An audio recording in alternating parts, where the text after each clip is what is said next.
One of the difficult things is you can see the density of this, and this is part of a small trail that leads out to this one section of swamp. It's real dense. I maintain this about every year. Sometimes twice a year I'll come out and chop. And there's sort of varying techniques on how you want to use a heavy knife. You always have to remember that you're going to get a better follow through with your swing. Better meaning, good if you want to carry energy to chop some hardwood, but when you're talking about going through things like this, and swinging and chopping, you got to watch how you swing for certain, because you will cut through and continue to go through whatever it is that you happen to be cutting. So hold tight. I'm going to turn the camera and we'll show you some techniques that I would use to get through a lot of this stuff here.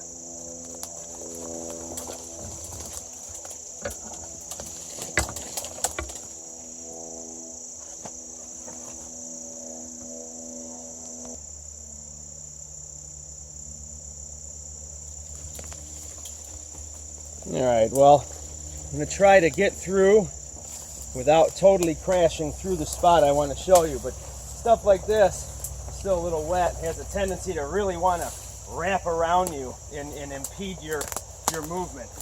It sort of forms like one big vine in front of you, and so you can't really move on it anymore. And you run across a lot of these thorns like this here, small thorns, in this one particular section.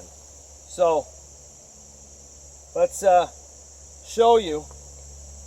Now, keep in mind a machete, you're going to have some nice long reach, where you can get out further away and not expose your hand or your knuckle, to anything. And in my opinion, the Bowie at that point comes in handy because we sort of have the shape of it.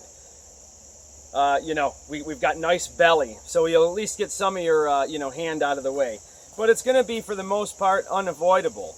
And if you're going to chop through any type of, a lot of thorns and things like that, thorny brush, you may want to wear a glove.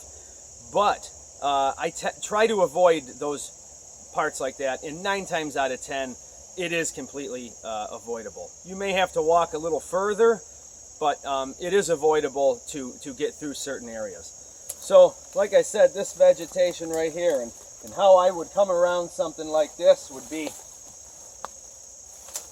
with a knife like a Bowie. If I can, I will try to chop low. Okay, let me just clear this out and show you. When I try to chop low, now this isn't some of the most dense stuff that I've gone through out here, but I'll give you a rough idea. When possible, try to cut low. Always cutting away from me like this and sort of gripping back on the knife, okay? I'm sort of gripping back because you have to be able to cut the vegetation with one sharp swing.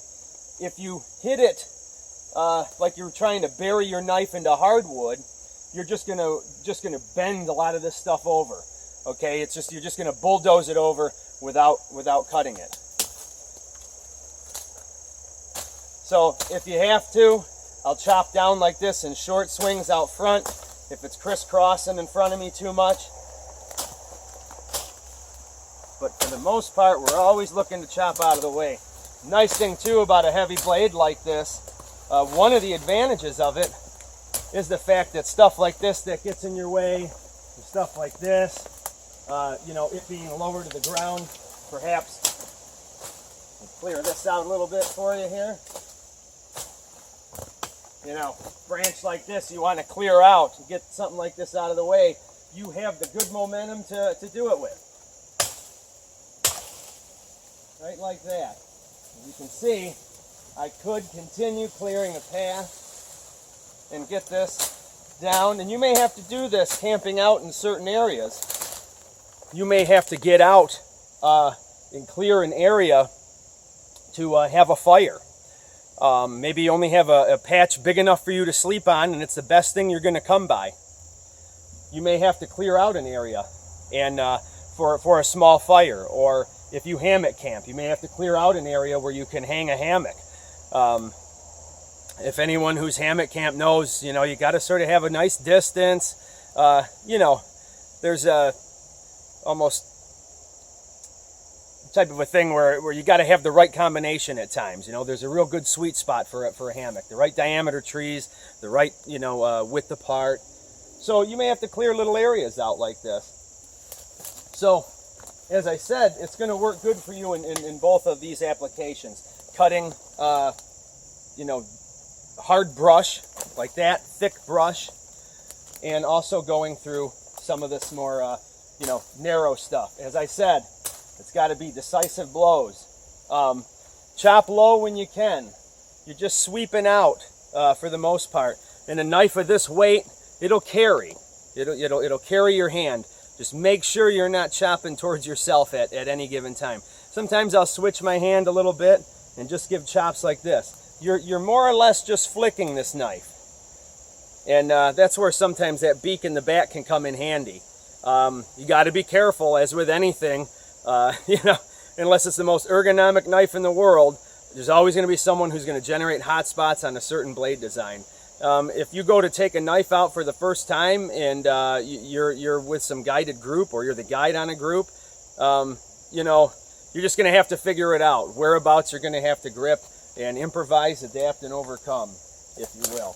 So I'll probably keep chopping something like this over time, and it'll gain me access to move to another part of the swamp.